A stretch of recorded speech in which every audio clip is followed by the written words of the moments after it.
Welcome to the Soul Traveler Podcast, an exploration of conscious living with your host, Jennifer Mitchell of The Soul Experience. Join Jennifer as she explores the quantum realms of the subconscious mind and all aspects of spirituality. Driven by curiosity and a thirst for knowledge, topics will stretch the boundaries of your imagination and revive your mind, body, and soul.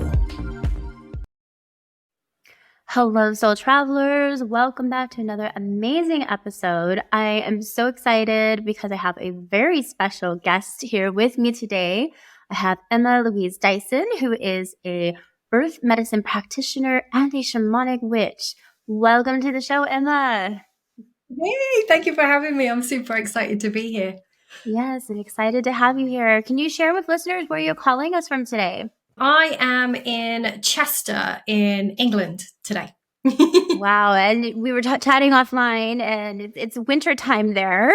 You said it's really dark outside. When we're recording this, it's 5 p.m., but it is like total pitch black here because we're quite high in the Northern Hemisphere. So it gets dark. Yeah, we get a lot of dark hours, very little sunlight this time of year. Yeah, I'd love if you can share your story and how you actually ended up there. Because I know you used to live over in Colorado and you had a place in Vegas, you mentioned. So what changed? How did you end up where you're at now? So I left home when I was quite early, like when I was about 17, and I lived all over the UK. I trained as a dancer originally. So I was touring around the UK, and then I started working on cruise ships and traveled all over. I met a guy who was from Colorado. We got together. I ended up moving there for a little while, and then I moved back to the UK in 2012. Things didn't work out. And so, and then I put my house on the market earlier this year, sold my house, and I'm actually going to be using the equity from my house to buy some land and start my journey off grid. So currently living with my partner in Chester, which is a beautiful historical town, and really looking forward to this for the holidays. It's going to be beautiful here. How amazing is that? Talk to me a little bit about living off grid. What is that going to entail? I'm curious about that. Okay, so we are looking for some land, and then either somewhere that has like a footprint, or we will build something. So maybe a cob house, which is kind of like real old school, made out of basically straw and dirt and mud, and a barn, and we'll be generating our own power. We will be growing all of our own produce. We will be collecting rainwater that will go through a filtration system, or maybe find somewhere that has a well. And I'm really passionate about foraging and natural medicine and what we can, what Mother Earth provides for us. So I want to be running some retreats and workshops and things, inspiring other people to be able to do this too. That sounds like such a beautiful vision. When we talk about earth medicine, like what is one thing that you wish that people knew about earth medicine? We live in this world right now where everything is instant. Everything is like at the push of a button. Yeah. And I feel like many people are quite disconnected from what Mother Earth already provides for us.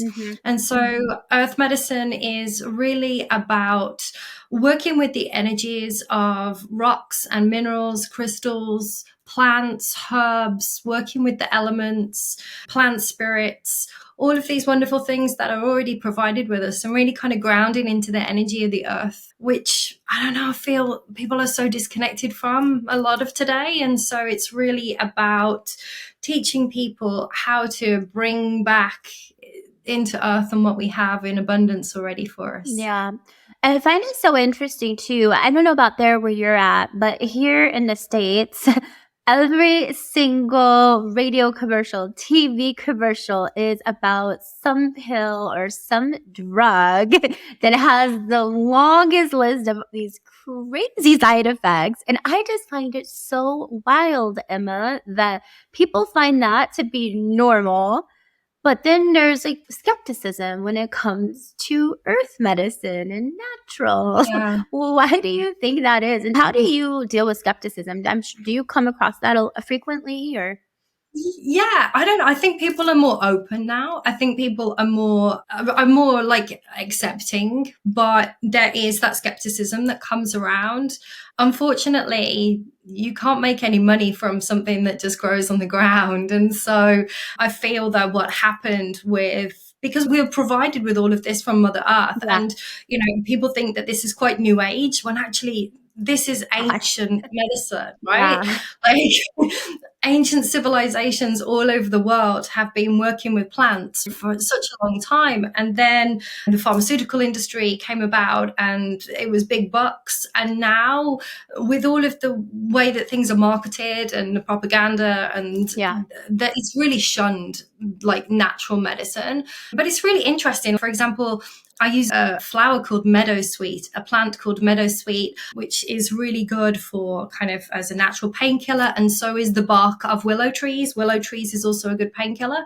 And they actually were derivatives of aspirin. So we can see where like things come from in nature. And yeah, I think people are more open to it now. And the world is kind of looking at alternatives right now, kind of going back to where it was. That is so wild. I've also heard that dandelion is really powerful and not to like get rid of it, and it's not like not to pull it like a weed. I've been seeing Yeah, that like all over the place lately.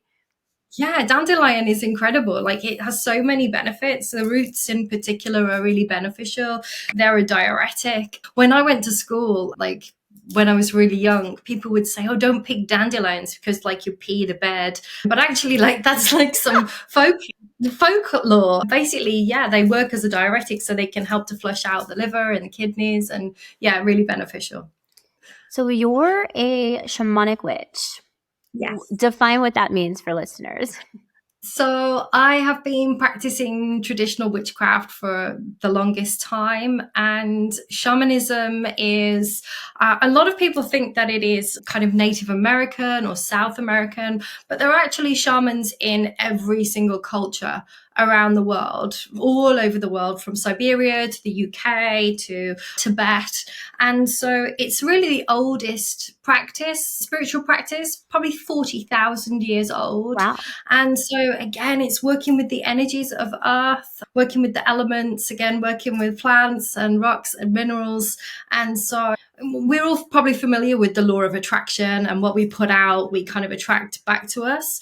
And the key for that is really intention. And so when we practice witchcraft, in my personal practice, it is all about setting intention and manifesting those things that we want to bring into our lives, but using and working with different herbs, different rocks, different things that align with the energy of what it is that we want to manifest. That's beautiful. And so do you work with spell casting as well? I do. Yeah, I do. So it's been a really poignant time as we're recording this right now. I know Halloween is like really big in the US, and it comes from the old Celtic and pagan festival of Samhain. Oh. So this was a time, really powerful time. It's the witches' new year. This time is where the kind of veil between the spirit world and the physical world is the thinnest, so we can connect with our ancestors. So yeah, I did an online ritual that we all did together. We did some candle magic and set our intentions for the new year. Is there like a spell that you've ever cast and you were just like, oh my God, because you were shocked at how effective it was or how powerful it was? Yes, really, really powerful. It was a manifestation spell that I did, and I was working with the color green. So that is all about bringing in wealth, crystals such as pyrite, citrine, aventurine. These are again all for kind of bringing in wealth and abundance. And I created a sigil, so a symbol which I created for bringing in more wealth and abundance. And I manifested a free 45-day cruise and £6,000. Oh my goodness. I know. Yeah, I'm going to get the details for this spell.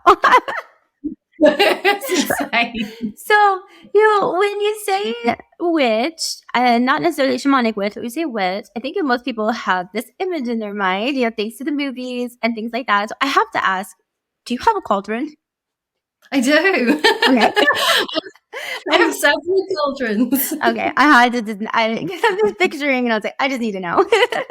That is amazing. Then you also work a lot with crystals. Yeah. Then when did you get started working with crystals? And did that go obviously it goes hand in hand with everything that you do with nature and spell casting, being a shamanic witch. But I'm curious, how powerful are crystals, especially for someone too maybe who doesn't know a lot about them? Talk to us a little bit about that. Sure. So I've worked in jewelry and gemstones for about 20 years now, all over the world.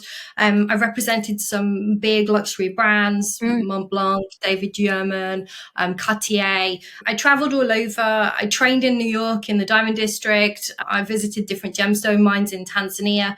I studied with the Gemological Institute of America, and I'm also an accredited crystal practitioner. So I love the crossover between the science and the metaphysics. And so how crystals work is everything is energy, right? So the screen that you're watching this on or listening to this on right now, everything, the pen that I've got here next to me, the water bottle, everything is made up of energy, and everything has its own energetic vibration. And that's science. Yeah. And so crystals have this perfect structure.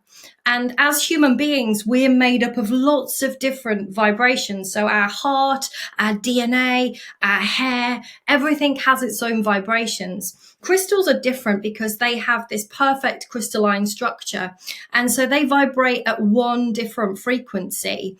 And so when we bring a crystal into our own energetic field, our body starts to align with that crystal. And that is kind of how crystal healing works. So different crystals have different frequencies. We hear about rose quartz being wonderful for bringing love into our lives, or working with self-love, or issues with grief. And so the rose quartz vibrates at a frequency that is really aligned with the heart and the heart chakra and the energy of love. It's beautiful. Now, I know that a lot of people say that crystals, you'll just know, it'll call to you. If you're in a crystal store, you'll know which one to pick. What if that doesn't happen? So to start with, a starter crystal that you would recommend? So yeah, there's some amazing starter crystals. Yeah. I would always say go with your intuition. You will be called to a crystal. You don't need to know why. So many people get hung up on books, and there's so much conflicting information out there because it is quite subjective, and we all have our own personal experience with different crystals. But if there's one crystal that I recommend everybody should own, that would be clear quartz. And so quartz is very high vibrational crystal, but it also is an amplifier. So if you're working with other crystals, clear quartz can kind of 10x the energy of other crystals, but it's also a crystal that is so versatile. So you could work with it for, if you had a specific ailment that you wanted to heal, a certain emotional issue that you wanted to heal, or if you just wanted to raise your vibration. Sometimes we feel a bit kind of sluggish, a bit kind of down. Clear quartz is brilliant for just kind of it's like a little pick-me-up. Is there a way to tell a real crystal from a fake crystal? In today's world, I feel like there's so much fake stuff. You can order stuff online or go to the store. How can listeners who are interested in buying a crystal, how could they tell a real from fake? It's difficult. I've been 20 years working in the industry, and sometimes it's easy to see, and sometimes they've created these incredible fake crystals. I would always say that when you hold a crystal next to your skin, it should naturally heat up with the body heat. So that's one way to tell. Buying from a reputable dealer is really, and knowing where the path that your crystal has come to you from is also really important. So there are a few different ways for different crystals. Some of them have been dyed, so you can get them wet and rub them and see if the dye comes off. It really depends on what the crystal is. But my word of advice for everybody is to make sure that you're purchasing from somebody that is reputable, and the supplier should know the whole journey that the crystal has been on before it gets to them. I had this friend once who was having a situation with entities in this house, and they used crystals to protect them, to put the crystals around the bed, and the entity wouldn't go near the bed. And no matter what this person did, like the entity would not leave this house. It was real interesting. But the crystals seem to protect them. Like, what crystals would you recommend if someone's going through that? Or is there a certain type that's like best for evil spirits or bad energies? Yeah, definitely. So when it comes to protective crystals, black crystals are some of the most protective. So black obsidian, Yeah. although the energy can be quite heavy with black obsidian, but that is like super protective. But I always recommend black tourmaline. Mm-hmm. That is my favorite protection crystal. And just to get a bit sciencey, Love science. black tourmaline, we love this. So black tourmaline has this natural ability that when it is under pressure, it will polarize. So what will happen is the particles within the black tourmaline, negative ones will go to one end, positive ones will go to the other end, and it will kind of work like a magnet. And it will do this physically. So if you had little bits of glitter or small bits of paper, you could actually pick them up with the black tourmaline at one end and it would repel them like a magnet the other end. And that's how it works with energy. So it can actually transmute negative energy. So it draws it into the crystal and then it will then release that negative energy in the form of more positive energy. So black tourmaline is always my number one recommendation when it comes to protection. I did not know that. That is so fascinating. Now, one of the things that you also talk about, I'd love to shift gears a little bit here, is living in sync with the seasons. So how does somebody go about doing that? How do you sync your body with the seasons and with nature? You just have to look around, this time of year when we're recording right now in the fall, the leaves are falling from the trees here in the UK. And this is a real energy of just letting go, releasing, kind of clearing out what no longer serves you anymore. And I'll give you another example. So New Year. So we celebrate New Year's Eve on the 31st of December. And people start the new year and they're like, right, I'm going to get healthy. I'm going to go running. I'm going to do all of these things. And where I am in the UK, it is cold and dark and wet and, and freezing, right, on New Year's Day. And it's our ancestors here. They wouldn't have been eating salad and going for a run. It would be a time where they would be resting and recuperating and re-energizing. And then as we go into the spring and we start to see new life in nature, that would be a good time right then to set your New Year's resolutions, to start working on something new as we have this like new life, this new energy. So as a pagan, we have something called the Wheel of the Year. And so we have 8 different like pagan holidays. You will have heard of things like the summer solstice and the winter solstice, as they're like, everybody knows those. Mm-hmm. But there are also other ones as well. And so we just align with the energies of the year and what is nature doing and how can we kind of really honor that and tune into that. I literally feel like I just had the biggest aha moment because I'm exhausted all winter. And I'm just like, I don't like this time of year. I just want to sleep. I have no energy. I'm very unmotivated. And it makes so much sense why. I don't know why I never thought about it. Because it's a time for recuperating. It's a time of rest. All my energy is in the summer. I'm ready to just go, all summer, spring, but not in the winter. It's very challenging for me to get off of the couch.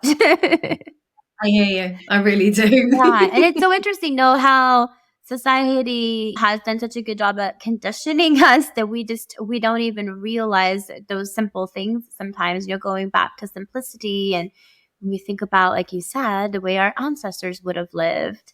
Yeah, definitely. We're conditioned in so many ways. Like I haven't watched the news since 2006 and I don't really watch a lot of TV, but it's really interesting. Like when I put my property on the market, I had this beautiful overlooking the water, this old Victorian cottage. It was gorgeous. And even me, who I feel like actually I'm quite like out of that conditioning and that programming, still, you know, what am I doing? Am I doing the right thing? You know, if you've got a property, if you've got a house, you've got security, all of these things. And it was a really big, probably one of the bravest things I've ever done was like, I don't really know where I'm going after I've sold my house. Let's see where the universe takes me. So yeah, the conditioning is really interesting. And we live in this world where we're almost, by working really hard and like hustling, it's almost like a badge of honor,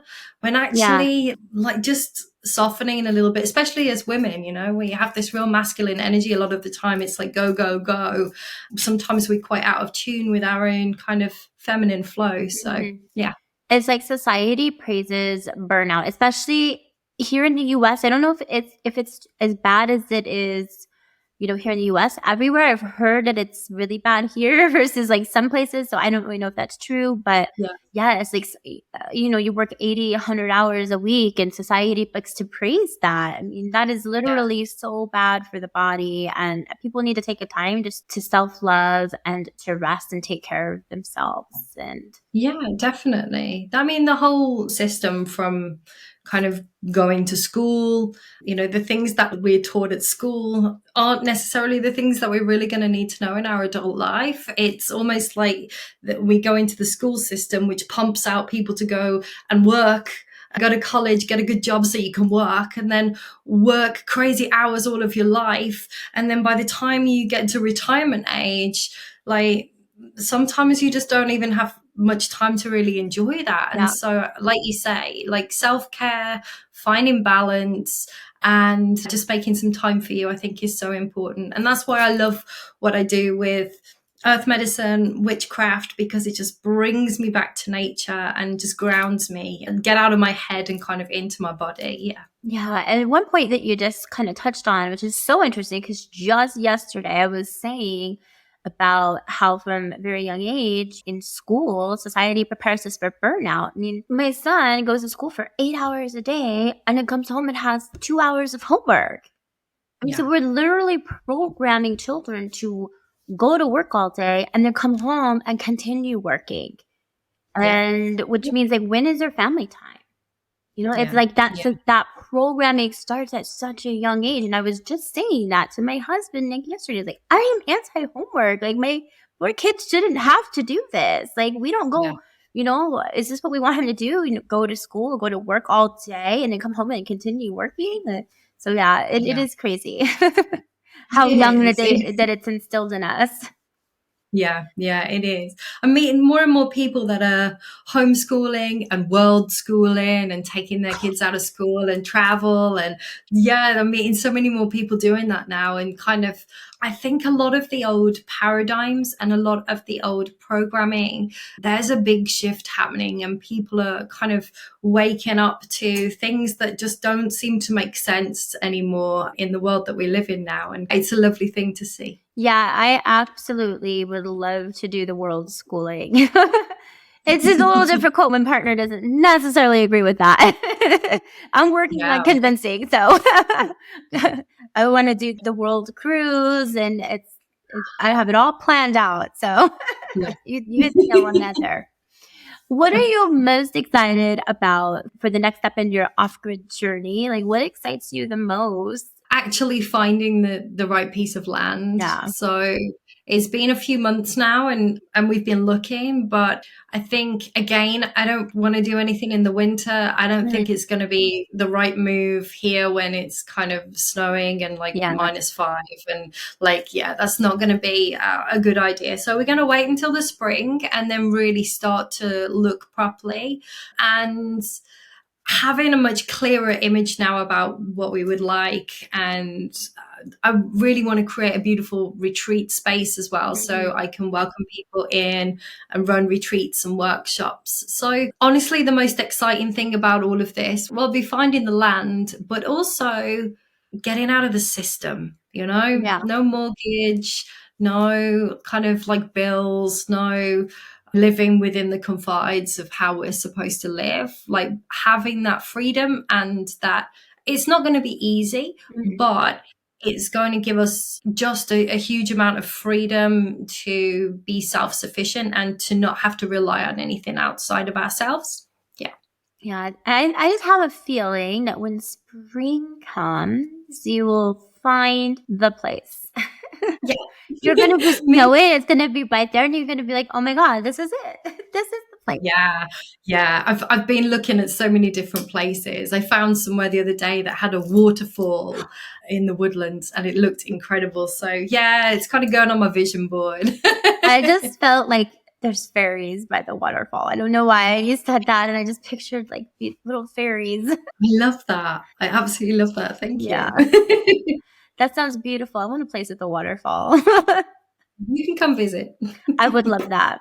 England, like UK, Europe, all of that is like absolutely on my list. I haven't been over there. I just been this summer in Asia. My dad lives in China, so I stayed in China for 8 weeks. Got to go all over Asia, Thailand, Philippines. I loved Hong Kong. So next year is Japan. So slowly but surely, I'm going to make my way around the globe. I love that. I was actually looking at a cruise today it was, I think, 3 nights in Tokyo, and then it was a cruise of Japan, but then went across to Alaska. So it was repositioning over to Alaska. So I was looking at that. I've not been to Japan. I love Thailand and Singapore. Hong Kong is amazing. I've traveled a little bit in Asia. But yeah, Bali is really calling me at the moment. Indonesia, Bali, and there's a few others. Madagascar, Mauritius, Seychelles. Yeah, Indian Ocean. Are you open to finding property anywhere in the world, or? At the moment, we have 3 cats. So we're kind of looking in the UK right now, although I don't know, who knows what's going to be happening in the world. It's so unpredictable and so crazy right now. So I don't know. Mexico has always felt like home to me. It's always been a second home. Mexico. Have you been to Sayulita? I want to live in Sayulita. I haven't been to Sayulita. No, I would love to go. I visited quite a bit of the Pacific coast and then Playa, Cancun, Mahahual, kind of Caribbean side, Cozumel from working on cruise ships. And I love that side.